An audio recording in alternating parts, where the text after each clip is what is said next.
today, I want to highlight a musical, living legend. That's what this show is all about, and kick it off, because legends are so key and so crucial, and definitely like all the musical legends are so special to me because I'm a student of music and I'm extremely passionate about music and my music, and I know you can relate too, Charles, right? Oh, yeah. Mm-hmm. You know, so, and that's what I wanted this platform for, like to highlight everybody's superpowers, but again, this time is dedicated to like just flat out legends. And those are the shoulders that I stand on. Like, a lot of us wouldn't even be here today without musical icons and legends that's impacted our culture through their crafts, through their music, through their artistry, their presence, that's made us like part of what we are today. Music is so transcending, it's so universal. I know right? And for me, give it up. It is so crucial. And I have to say, I have been blessed to meet some of these icons and legends, sit with them, even sing their songs with them.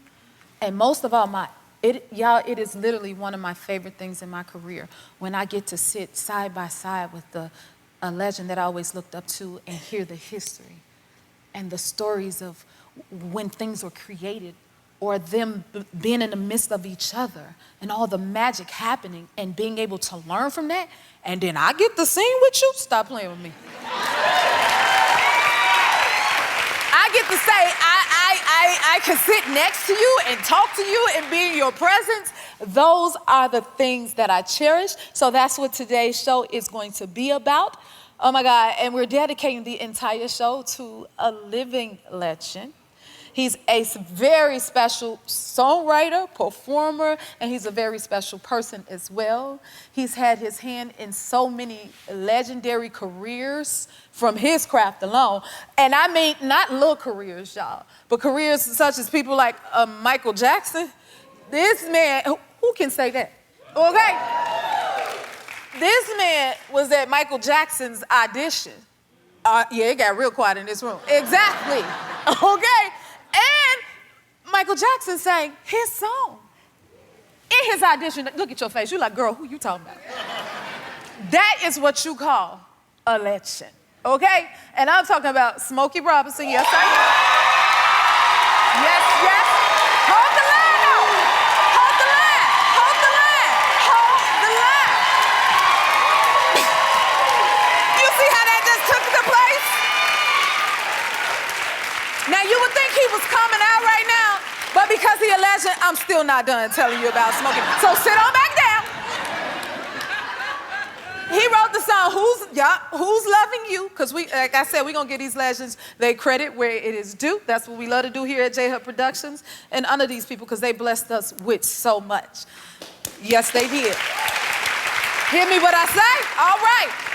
He wrote The Way You Do, The Things You Do. Oh my God, this is one of my favorites. Yes, honey. That's why where I feel like I learned about him at, my mama used to always sing, could have been anything that you wanted to, cause I can tell the way you do the things you do. Listen, okay? You better take it on. See? You see what I mean? Look how it touched all of us. All of us started singing no matter what age you are, no matter who you are, you knew that song. And then that is inspiration, okay? And then he's 83 years young, and guess what? He is still cruising right on, baby. Yes, he is. Now, I ain't gonna spend a whole day, although I could, talking about, you know, his music and artistry, but the man had fashion too, okay? He had style like nobody's business. Yes, he did. When it came to outfits, where there is Smokey, there was fire. I'm gonna just let you take a look at this fabulousness of him in his purple suit, which is my favorite color. Yes, it is. And then it wasn't gonna only be purple. Look at him. It had the shine too. So he had style. And we can't leave out the green suit. If you wrote all those hits, you know you're gonna look like some money, baby. That is for sure. He just gets better with age. What else can we say? Y'all, please get ready to spend a day with the legend. We have a great, great show that I cannot wait for. We will be right back. Today, I am kicking off our Legend series. We will be honoring people who have inspired us with their music and have changed the world while doing it. Take a look.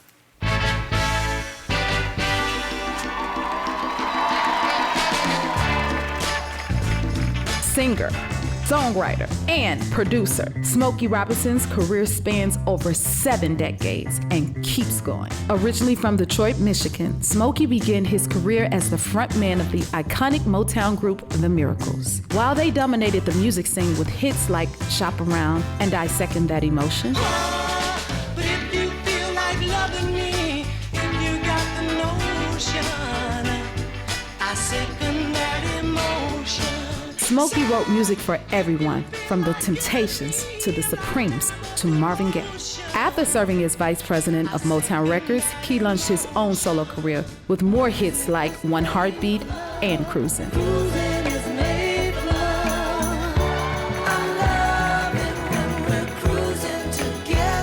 Throughout his career, he has received numerous awards, including the Grammy Living Legend Award and the Kennedy Center Honors. He's also been inducted into many Hall of Fames. In 2023, he released his latest studio album called Gasms, reinforcing himself as the king of soul. He continues to perform in front of sold-out audiences around the world and inspires generations to come. He's an icon, he is a legend, he is a friend.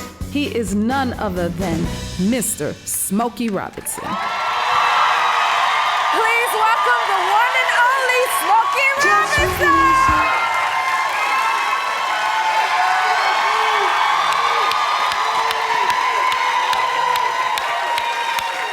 My.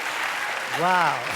Thank you for my flowers and thank you Oh, you were so welcome, honey. so much for blessing us with your presence. Oh, are you kidding? I couldn't wait to get here. You know, I've been waiting on this. They told me a few weeks ago that we were going to do this. I could not wait. And I'm taking your audience everywhere I go. Yes! You know, you brought the energy. Oh, my goodness. Okay, I don't even know where to begin. Do you remember when we first met? I remember exactly when we first met. When I first actually got a chance to talk to you, it was right after you were eliminated from American Idol. Wow. And we were in Chicago. And we were doing a TV show. And I told you that day, I said, don't even worry about that, because you are the best that was there. And you're going to be huge. and here you are. Thank you. I mean, you are awesome. It's like you've been doing this all your life. I watch you every day. Thank you. And I do. I watch you every day, and it's like you've been doing this all your life. You're natural. You just flow. So I'm very proud of you. Wow. Yeah. Thank you so much. You know, I do not take that lightly coming from you. Yeah. Okay. Oh, wow. Okay. So do you remember when we performed at the White House for the Obamas and it was a storm that night? Yes. You remember that? Yes, I remember that. Ooh, child, that was What something. a night. Imagine me, though. Oh, my God, I got to sing with Smokey Robinson No, at the White House. And then I think they switched the day because the day we flew in, somehow we ended up having to sing that day, I believe it was. Yeah, because I think the next day was supposed to be a blizzard or something. Right. Yeah. And then we got snowed in. Got snowed in, couldn't get out. Exactly. Oh, my God. So many memories. And I would love to know from you, like, you've done so much in your career. Like, what is your idea of like, oh my God, I just did, or do you still have those moments? I'm having one right now.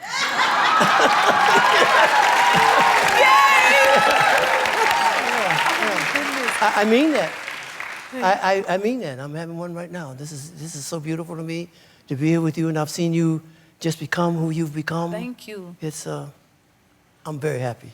Yeah. Thank you so much for that. Again, I am so in awe of you. What was the first song you wrote? Oh, baby, gosh. the first like, or your first big hit? The first song, the first big hit. Oh, because I can't imagine. But first song, I was 6 years old. You were 6? Yeah. And I went to a school called Dwyer Elementary School in Detroit. And we had a class called Auditorium, where we went, and I was in the junior glee club. And we went and we did musical things in auditorium class, you know. So our teacher was going to have a play. Do you know who Uncle Remus is? No. Okay, I figured you would. Okay. Uncle Remus No, I'm serious. Uncle Remus is an old folklore black guy who told the kids how the animals got to be like they are. Why the zebra has stripes, why the leopard has spots. He was the one who told the kids how the animals got to be like they are. So our auditorium teacher was doing a play about Uncle Remus. I was playing Uncle Remus in the play. I'm 6 years old. I'm playing Uncle Remus in the play. So How cute is at that? the beginning, when we were rehearsing the play, at the beginning of the play and the end of the play, she had just a melody that she was playing on the piano. And so one day I went to her and I said, Miss Campbell, I said, can I write some words to the melody? She said, oh, baby, go ahead. And so I did. And, At 6? Yeah. And so she let me sing it at the beginning of the play and at the end of the play. And my mom was in the audience, and you would have thought I was somebody like Cole Porter or somebody like that. Because my mama called people she didn't even know and told them, you know. Oh, my goodness. But so I've been trying to write poems and songs and stuff all my life, honey. I really have. But the first song that I had that was really a big hit was Shop Around. Shop Around. Yeah, that was in the beginnings of Motown, yeah. Okay. Smokey, tell me, like, you grew up with legends living right next door. Tell me about your neighborhood that you grew up in. Okay. So I grew up 4 doors down the street from Dinah Ross. She was my 4 door down the street neighbor. And I've known her since she was probably about 8 years old, you know. And right around the corner was Aretha Franklin. Do you see this? Yeah. And I want to say this since we talked. You were Aretha Franklin, babe. Oh, thank you. Oh, yes. Thank you. Oh, yes. Coming from Smokey. Hey, I'm telling you. So I've known her since I was 8. Yeah, so we met. They had just moved to Detroit from Buffalo, New York. She lived right around the corner. And the Temptations, there's an avenue called Woodward Avenue, and the Temptations live right across the avenue. The Temptations. And they were called The Distance then, though. They were called The Distance.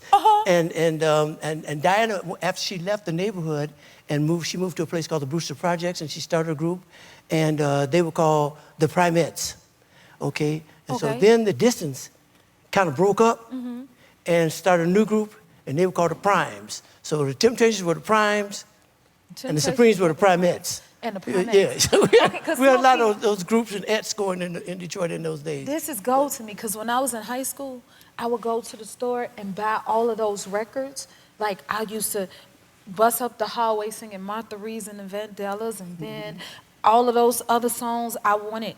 That's what I grew up in, trying to learn about. So to be able to sit here with you and hear that Diana Ross was over here, and then you know, the Temptations was at the corner store. I mean, coming from you is insane to me, y'all. This is crazy. Okay. Did y'all sing together in the neighborhood, and what did that sound like? Oh, yeah, we did, especially the guys. We used to have what we call group battles. See, we would sing at the recreation center and at school and on the corner. We was anywhere there was some girls. Yeah? Yeah, we had group battles. And the only group that you would have to be worried about were the 4 Tops. They were called the 4 Aims at the time. Yeah, I know the 4 And Tops. if they were coming, the best you were going to get is second place. Really? Yeah, Okay. you know, but yeah, we used to sing everywhere, babe. That's what we did. That's what we wanted to do. And everybody, that's all you thought about was going somewhere to sing at the house parties. And, you know, we used to have in Detroit called quarter parties, you know, and everybody pay a quarter to go in somebody's basement. And what y'all do? Y'all sang in the basement? Sing or in the y'all- ba- Oh, we sang everywhere. Man, I wish I was in that basement. Yeah, yes, indeed. Okay, listen. More with Smokey, y'all. We'll be right back. I got so many more questions. And we're back with Smokey Robinson. Now, Smokey, you took your granddaughter to see Taylor Swift this summer. Oh, yeah, I did. How was She's a it? Swiftie. She's or a whatever you call Swiftie. them. Swiftie, or whatever you call them. She's one of those, you know. Are you a Swiftie? Don't you? Well, I love Taylor. She's Yes. a sweet young lady. She's really a nice person. And with all the fame and stuff like that, you too, but you're just beautiful. You just Thank you. But anyway, she's a great person. And I've known her for a long time, and my granddaughter is a Swiftie. She just loves Taylor Swift, you know, and I found out she lives in Pittsburgh. You know, my wife is from Pittsburgh, and so we have a home there. And my granddaughter, she said, you know, she called me Pop Pop. Pop Pop, Taylor's coming, you know. And so I called Taylor. I said, I'm going to bring her to see and meet you, you know. And I took her to meet Taylor Swift. That's and a it was, legend. I think Pittsburgh was shut down. Of course it was. I mean, Yes, it was shut down, babe. I mean, you couldn't. The traffic was just. It was like the president was in town or something. You know, I think it was she shut is the down. president. And I took her to meet Taylor, and she and one of her little friends, and well, they're 17 now, but and they did not sit down. Taylor performs for 3 hours and 25 minutes. They didn't sit down for one time during all that time, you know. Wow. And they knew every song, and they screamed for like 3 hours. You know? I saw the next day. I said, "Can you talk?" Because yeah, you know. But yeah, I took them to meet her and to see her. Now, I gotta ask you this. Does your granddaughter know that you was like the Taylor Swift of your time? I mean, it's like a Taylor takeover today. That's so sweet. What you wear to the concert? Because your fashion be on point. Like, how do you decide what to wear? I actually wore some jeans. Oh, you wore some Yeah, Smokey I wore Robinson some jeans. And I have a leather jacket that has on the back it says, "I love my dog," because I love my dog. Oh, what's your dog's My name? dog is my man. His name is Shiloh. He's my man. I mean, you know, so I got a jacket that says, "I love my dog." So I wore that, you know. And all the ladies, and I'm not kidding, all the ladies of every age that was at that concert were dressed like Taylor Swift. Of course they were. That's what Shorts, you're supposed the to do. cowboy hats, and the glitter all over their bodies and stuff like that. So, but you know, but I just had on some jeans and stuff. You know? Okay, yes, it sounded like you had we were the sitting in a little things on. booth with Questlove, and we were talking about the fact of all these people going crazy. Quest and I was sitting there talking about it. Okay, listen, because speaking of cowboys, I heard that's how you got your name, Smokey. You were a fan of cowboys? Yeah, What's the story behind Claude, when I was about 4 years old, he used to take me to see cowboy movies. And I loved cowboys. If you'd asked me what I wanted to be up until the time I was about 10, I was told you I wanted to be a cowboy. Yeah, I was going to be a cowboy. And so he used to take me to see cowboy movies, and I loved the cowboys who sang. There was a cowboy named Roy Rogers and Gene Autry, and they played guitar and they sang, and I loved to go see them because they were singers also. Okay. And he had a cowboy name for me, Smokey Joe. Smokey Joe. When you asked me what my name was from the time I was 4, I would tell you love this. my name is Smokey Joe because my Uncle Claude said my name is Smokey Joe. So, and everybody, I mean everybody, all my life, you know, people have asked me, have come to me and say, "Well, when you got into show business, you changed your name to Smokey." No, that's been my name all my life. Never Everybody, said. my teachers, everybody. In school, they called you They called me Smokey. But when I got to be about 12, I guess that was longer because they dropped the Joe off. And they just started Oh, calling so me you were Smokey. Smokey Joe. Yeah, I was Smokey Joe. Oh, I ain't catch the Joe part. Okay. Yeah. And then I got to be about 12, and they dropped the Joe off, and I became Smokey. And I've been that all my life. Like I said, my teachers, everybody has always called me Smokey. If you call me William, I might not even know. You forgot that part of the You know what name. I'm saying? Exactly. But I heard you know how to do some good yoga, too. You do it every day? Mostly every day of my life, at least 5, 6 times a week, I do it. I've been doing it for 40 years. That is amazing. Yeah, 40 years. I've been doing it for about 40 years, and it's one of the best things that I've ever done for myself, for my life. You know, it's a really, really great thing to keep your body stretched out and keep your organs and stuff stretched and your muscles and all that, you know. So yeah, I do it at least 5, 6 times a week. 5, 6 times a week. I just noticed his eyes match his suit, y'all. That's what happened when you get to sit next to a legend like Smokey Robinson. I'm like, your eyes match your suit. Will you stick around for like a whole lot longer? Okay. More with Smokey? Smokey Joe. Smokey Joe. We'll be right back. Smokey Joe, you got it? And we're back with the one and only Smokey Robinson. Okay, before I go any further, I want to hear from you to tell us about what your true eye color is, because when you look it up online, it says his eyes are blue. So who better to find out from than Smokey Robinson Well, himself? yeah, it's very strange. They kind of change colors. I don't know why or when, you know. Or when? Yeah, sometimes they're great. When I was born, I'll just tell the story. When I was born, my eyes they were blue, and my hair was like blonde, like, you know. And in Detroit at that time, the nurseries were segregated. So my mother told me that they lost me for 2 days. Yeah, they lost me for 2 days because they had put me in the white nursery, you know, and they couldn't find me for 2 days.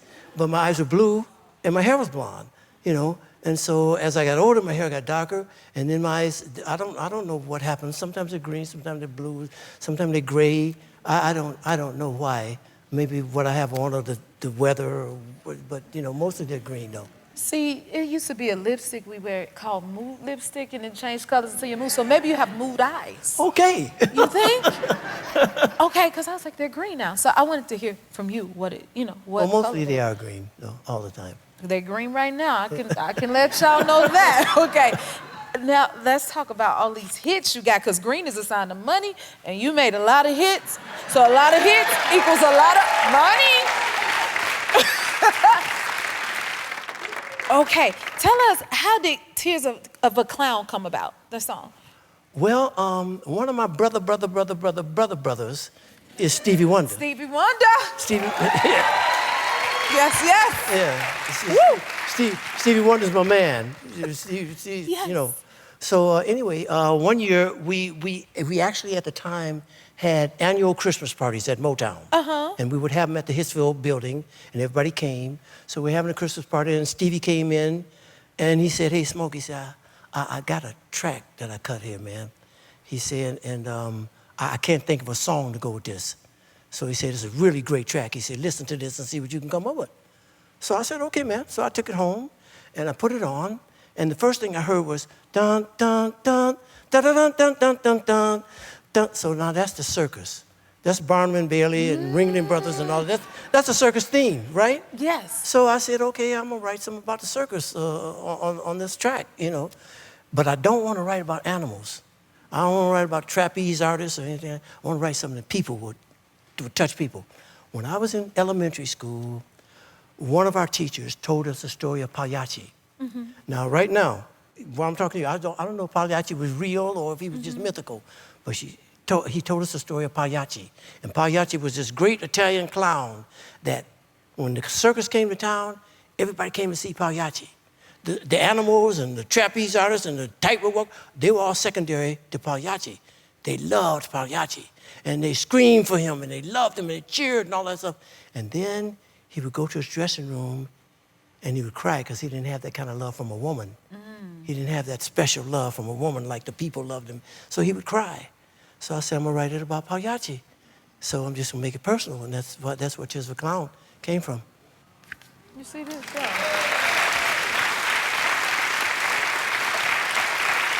Well, listen, we definitely want to know where this new album came from. Gasms? Tell us about that. Gasms. What? That name caused a stir, so teach us about this. Okay.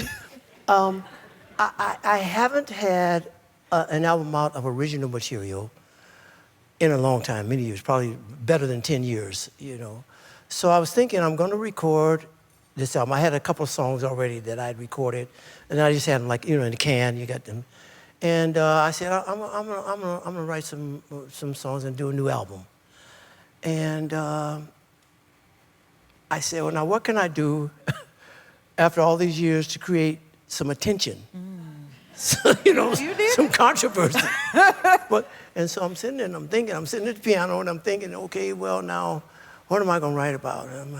I'm gonna write about gasms,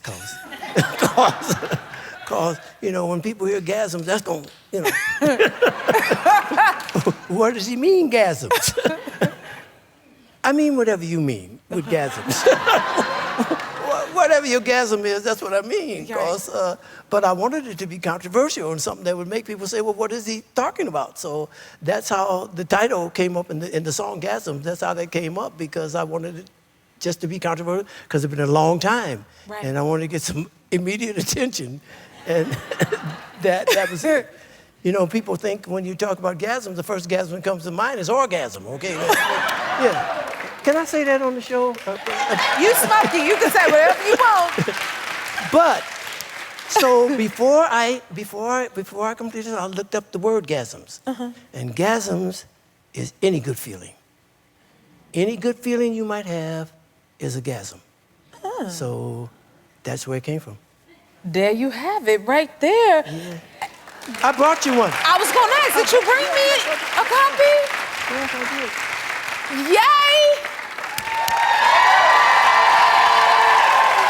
This is a Gasms. I done had one. Okay, listen. Oh my goodness. More with Smokey. We'll be right back. And we're back with the one and only Smokey Robinson. You know what? What's when that? I watch the show, when I watch your show, I wonder why after the breaks comes back and everybody's so happy. It sounds on TV, it sounds, and I see why now, because y'all party. Do you see? Thank you. We partying in between the It's the energy that they bring is amazing. Every day feels like a party, and it's an extra party because you're here, so we're extra, right, y'all? We're extra excited. Okay, so how did the Soul Train moment with Aretha Franklin come about in 1979? You know, I don't remember exactly how it came about. I think that she was doing she was going to do a performance on Soul Train that day, and I just happened to be there because there was the New Miracles were there, and they had a new lead singer, and I brought them over to do Soul Train. And Don Cornelius, you know, he was an instigator, and he said, I want y'all to sing something for me. And she just went to the piano and started playing Ooh Baby Baby, and we sang it. So that's what happened. And it is one of my favorite clips ever. We're back with Smokey Robinson. Now, you've had such an amazing career and worked with so many talented people. Let's take a look through the Smokey Legends book. Okay, we'll flip through the pictures of some of these icons, and then you share the memory and tell us where the picture is from, because I'm curious to know. Okay, if I remember. Don't flip it. If you remember. Yeah, all right. Go ahead. But, you know, okay, here's the first one. Oh. Okay, here's the Beatles. Well, now, that was later on. When I first met the Beatles, I met them before they became the Beatles, you know. The Miracles and I were performing in Liverpool, and they were playing in a little basement club. And many times when you're overseas like that, the promoter, after your concert that night, they would take you to the end spot in town to see whatever band is playing there, or dancing, or whatever you want to do. And the Beatles were playing at this little basement club, and that was when I first met them. Oh, my God. So they hadn't even came out, like, with No, big they were just... They weren't the Beatles, they were the Beatles. Like, how do you say it? Like, it was the Beatles. Okay, we got to do another one. The Supremes. Okay, that's the picture from, actually from the airport. The first time we took a Motortown Review to Europe, and that picture was taken in the airport, and that was the original Supremes, you know. Well, not the original ones, because when they first came to audition for me, they had another girl with them named Barbara. But these were the three, that's Mary and Florence and Diana, who became the Supremes that became popular. But that was at the airport in London. And when you guys went to London, you went to perform? Were you all on the same Yeah, field? we went to perform. We took a Motortown Review. We had Diana Ross and the Supremes, Marvin Gaye, The Temptations, Martha and the Vandellas, Stevie Wonder, Junior Walker, and The Miracles and me, and the Funk Brother Band. I want a ticket to that show. Yeah. That's what I want. That's what I was sitting here thinking, like, if I could, ooh, okay. Please give me another one. This is amazing. You know I want to know about this. Oh, my goodness. When was the first time you heard Whitney sing, and where were you here? Oh, the first time I heard her sing, she was probably about 12. You know, I knew her mom. You know, Dion and I are very close. Dion Moore, it's her aunt. So I met Cece and all those people like that, her sisters and all that. And, you know, Cece is Whitney's mother. Yes. So first time I heard her sing, she was probably about 13 or so. And singing just like she was singing. You know? Singing like that at 13? You too. Oh, you know, but see, that's what I mean. We stand on the shoulders of the legends, because that's, you know, I grew up under the Whitney era, and that's who I looked up to when I was about 11, 12. But y'all ain't know nothing about Jennifer when I was 11 and 12, but because of legends like her, And you are Yeah. here today. Okay, well, before we go, I have a little something for you. You know I had to get you something. You know, you're legendary. We want to bring it out. We like to present you with the very first ever Jennifer Hudson Show Legends Award. It's not much, but we want to give you something compared to all the amazingness that you already have. We love you. You're awesome. Oh my God. I'm so grateful for you. We honor you, that is for sure. All right, his latest album, Gasms, is available everywhere you listen to music. And head to SmokeyRobinson.com for more information on his upcoming tour dates. We'll be right back. Y'all give him a hand. There you go. If you like this video, smash that like button and subscribe to the Jennifer Hudson Show YouTube channel. Check your local listings or visit JenniferHudsonShow.com to see when you can watch full episodes in your area. And don't forget to sign up for the newsletter.